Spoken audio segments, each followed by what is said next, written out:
Okay, good day mga ka-airsoft. Good day mga ka-bigman. Big man, rolling tayo in 5, 4, 3, 2,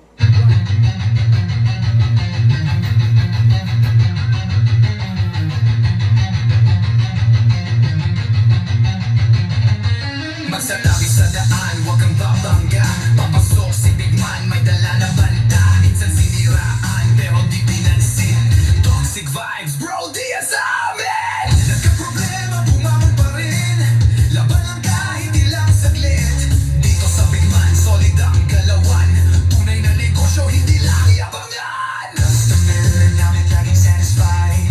Airsoft gear, legit certified. Service ay tunay, hindi pa nag-post. Kahit saan ka magpunta, kami ang host. Big Man, walang katulad. Gamit ay legit, laging panalo pag sukat. Sniper o pistol, lahat ay fire. Kami ang top airsoft provider. Big Man, walang katulad. Gamit ay legit, laging pagaman din siya. Laging may bago, laging legit.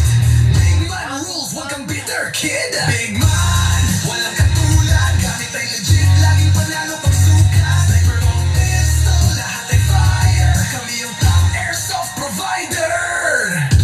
Kalat ang inggit, pero hindi sila makalapit. Try to copy, pero fail ang gamit.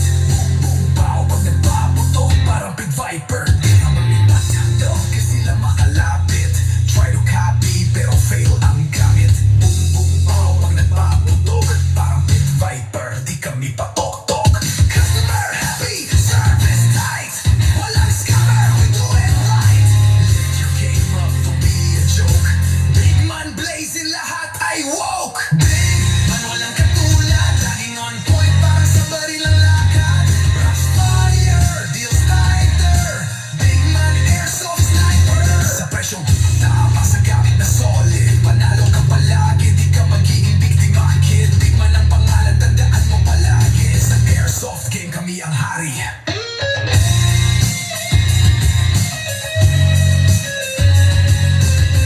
Big Man, di mo kayang kapatap. Walang gaya-gaya, panalo palagi. Kaya sa Big Man, siguradong real ka bossin.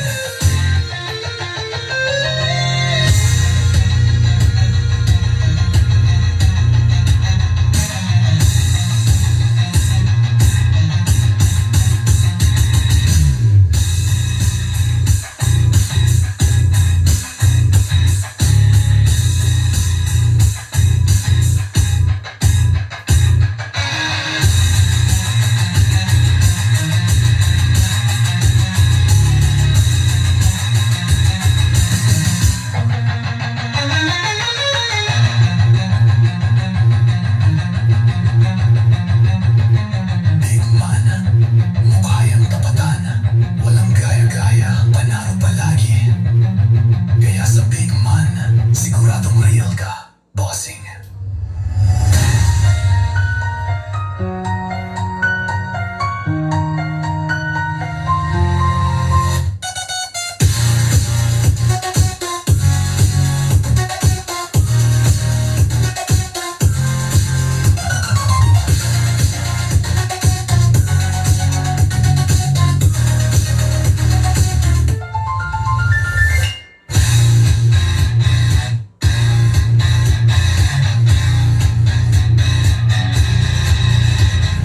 Okay, hello po. Good day sa inyong lahat. Good day mga ka-airsoft. Ngayon po, nandito tayo sa isang hapon ng review and unbox ng unit, no? Ng unit na ni-request ng ating mga ka-airsoft from different province.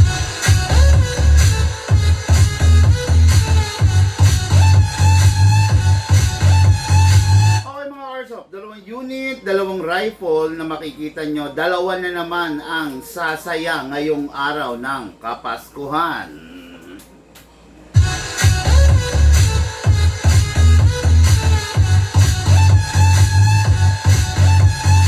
Okay, ito, Trisha Cabral of... Ano to? Hindi ko mabasa to Okay, okay. Trisha Cabral of okay. of Ilocos Sur. Okay. Trisha Cabral of Vegan Ilocos Sur. Hello sa inyo.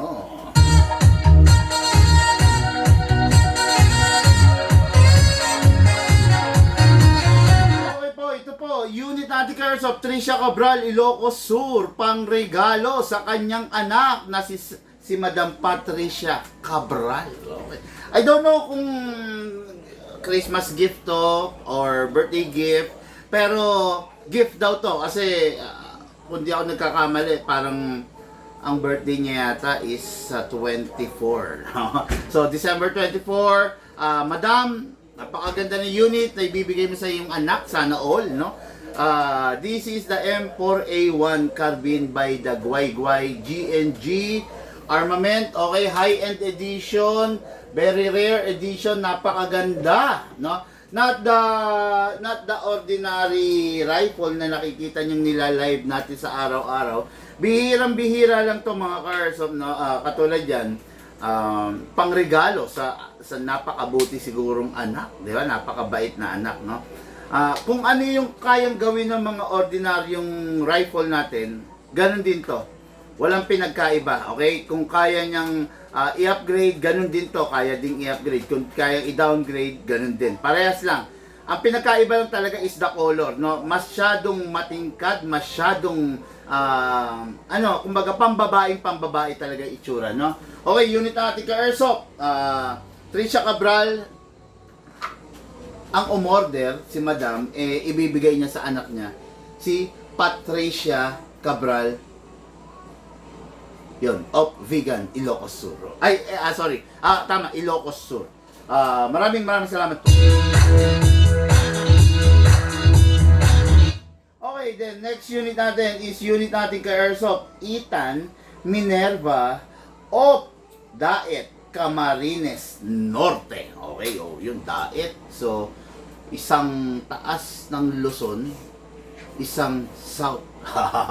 Okay, unit niya is the last stock of the Scion Arms, no, na micro CQB, the best pang practical shooting. What is good and special about this? Mamaya po malalaman niyo. Okay? Meron tanong ito, nag-message sa akin si Madam Trisha Cabral. Pwede raw ba lagyan ng scope? Pwede naman, Madam. Kaya lang po, wala po tayong scope na babagay. Pag nilagyan natin ng scope to, color pink kasi siya. Pag nilagyan natin ng scope, magiging awkward yung kulay niya, no? Kasi pag nilagyan mo ng scope yan, ang available na scope is black. Medyo awkward yung kulay. Then may scope na tan, medyo mas lalo, no, na awkward. Meron pinakamalapit na color is the red, pero hindi pa rin siya magmamatch, no? Pero ayun, okay na yan, Madam. For me, kung ako tatanungin mo, okay na yan. Kasi pag nilagyan natin scope, aalisin natin to. So, pag inalis natin yan, mababawasan yung forma niya. Ang ganda. Ito kasi, for sure naman, yung anak mo hindi naman sasabak sa game. Kaya hindi niya kailangan ng scope, no? Pero kung if you will insist, pwede naman, sige, just let us know. Pero ako, I don't suggest na lagyan siya ng scope. Pakailamero ko, no? Gusto ng customer, pero hinihindihan ko. Kasi yun yung sa tingin ko the best, no? Pero kung gusto mo lagyan ng scope, okay lang, kaya lang, medyo mawawala siya sa forma. For me, opinion ko lang naman po yun. Pwede nyo pong sundin, pwede naman pong hindi, no? Nasa sa inyo po yun, Madam Trisha Cabral, no? Okay, Merry Christmas and Happy Birthday sa inyo mga boss. Birthday? Sino may birthday? Sir Joel F. Valencia. Sino po may birthday?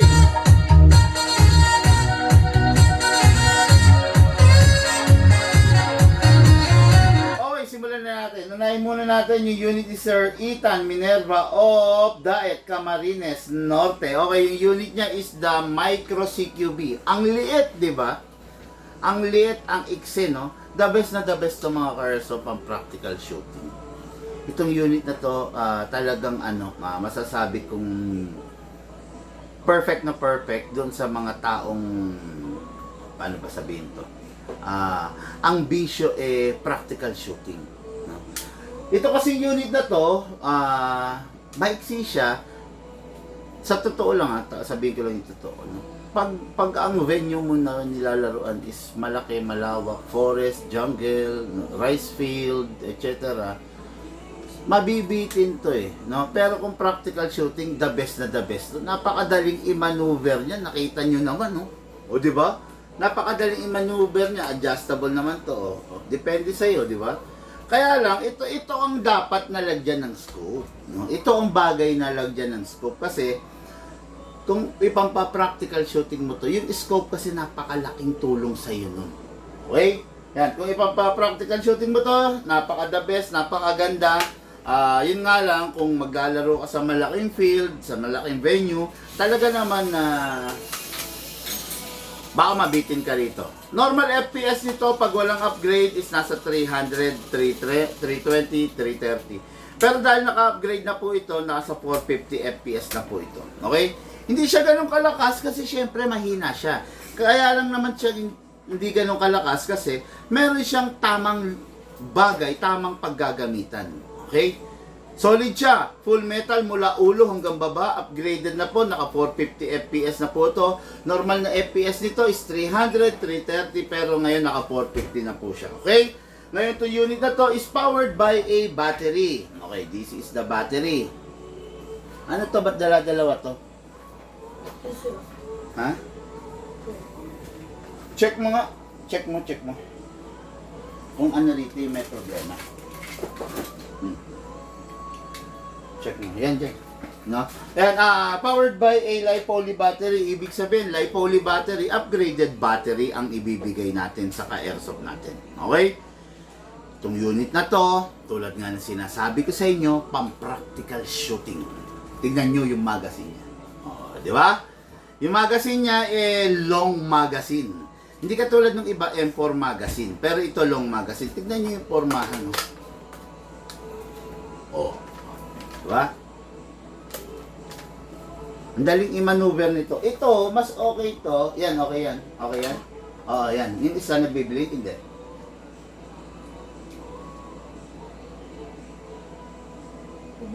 Oh, yan yung nagbiblink. Oh, yan yung hindi okay. Oh, yan, pwede naman yan. Charge mo lang. Yung isa itabi mo na. Okay? Okay, so ngayon, diretso na po tayo.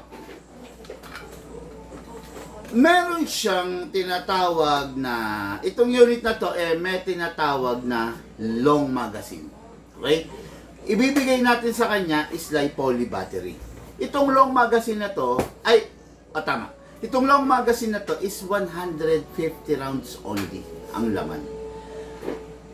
Yung battery natin, pag ginamit mo sa M4, can last up to 10 magazine na tigti 300 rounds. Ito kasi 150 rounds lang. So it means double. Okay?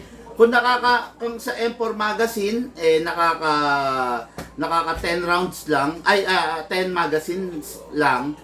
Dito dahil 150 rounds to, ito kasi 300 rounds, most probably 15 to 20 magazine na ganito. Ayan, okay? Ngayon, sige, diretso na tayo. Lagyan muna natin ito ng bala. This is an injectable type magazine. So, hindi siya yung tipo ng magazine na binubuksan dito, tapos kinakamot. Injectable type, so, once you inject the BBs, no need na mag-winding kasi diretso niya ng ibibigay yung bala agad dito. Okay? Yun nga lang, gagamit ka ng reloader para maloadan mo siya. Tusok mo sa taas, then pump mo lang.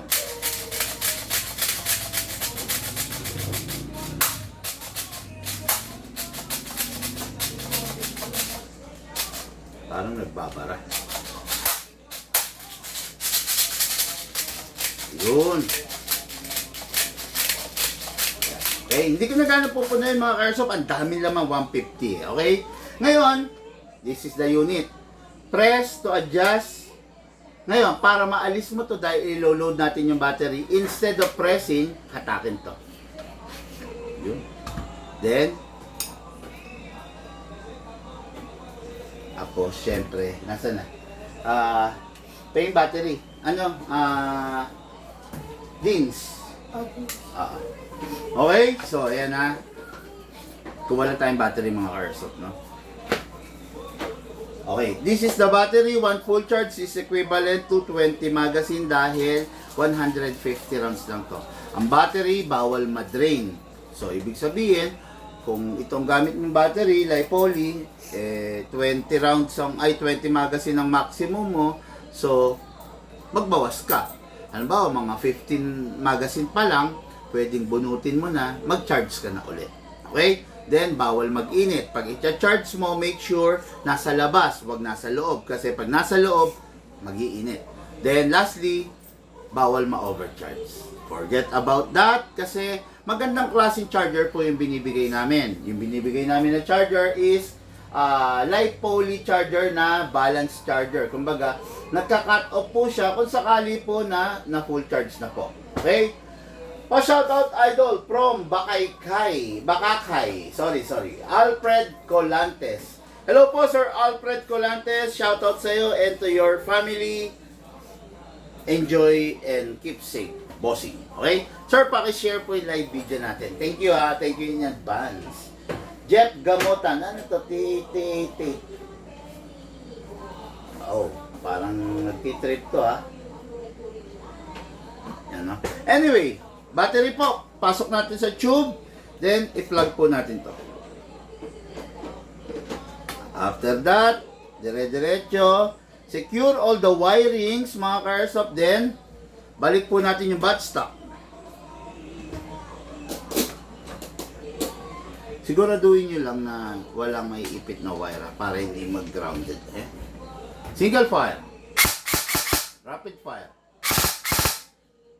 Kung mapapansin nyo, iskandaloso siya, no? Expected nyo na yan sa mga unit na may ikse. Aggressive kasi sila, no? So, expected nyo na yan, pag ganun kaiksi yung unit, posible talaga na iskandaloso siya. Okay? Okay.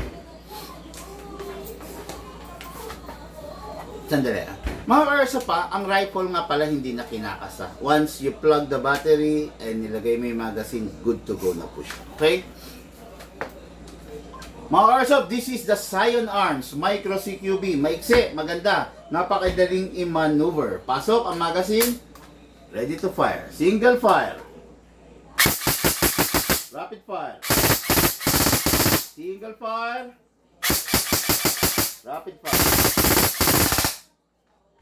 Napakasarap, napakaganda. Okay, next natin na kailangan gawin pagkatapos na pag naubos na yung bala, always remove the magazine, then clear the chamber. FPS nito 300, 330 pero in-upgrade natin naka 450 FPS po ngayon to. Okay? Pagkatapos laruin, always rest the spring. Lagay natin sa rapid fire, press natin ng 1 seconds, then single fire, then save. Okay. Unit natin kay Airsoft, Ethan Minerva of Daet Camarines Norte. Ito po yung unit mo, bossing. Ready for packing and syempre, ready for shipping.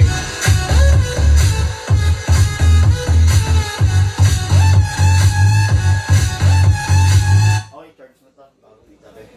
Para nabawasan ng battery. Okay, so ito na po. Ready na po natin to.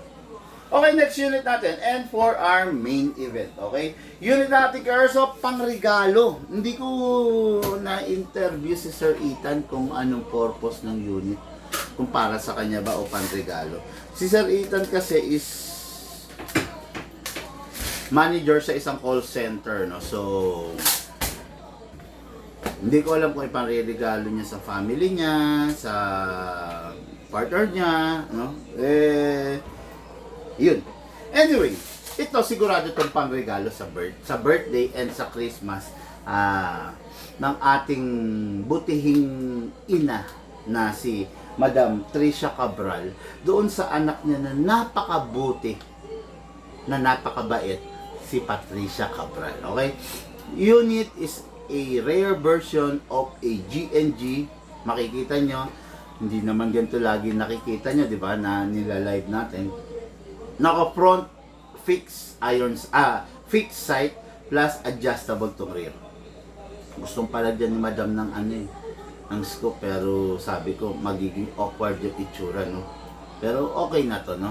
M4A1 carbine, fully adjustable, lahat functioning, kung ano yung nagagawa ng mga nasa likod natin na rifle, ganun din yung kaya niyang gawin. Kung i-upgrade, kaya rin i-upgrade. Normal FPS nito is 340 to 370, pero ngayon, naka 420 FPS to. Medyo nilakas lang na naman natin ng konti, para naman syempre mag-enjoy yung si Madam Patricia sa kanyang paglalaro. Okay? Pwede mo rin ipanglaro to, kaya lang nakakahinayang, very rare tong unit na to, no? Not the ordinary rifle, not the everyday rifle na pwede mong laruin. Kasi, ano siya eh, hard polymer siya, okay, hindi naman magagasgas, pero yung mga detalyado niya like ito, parang ano to, push siya, no? Yan.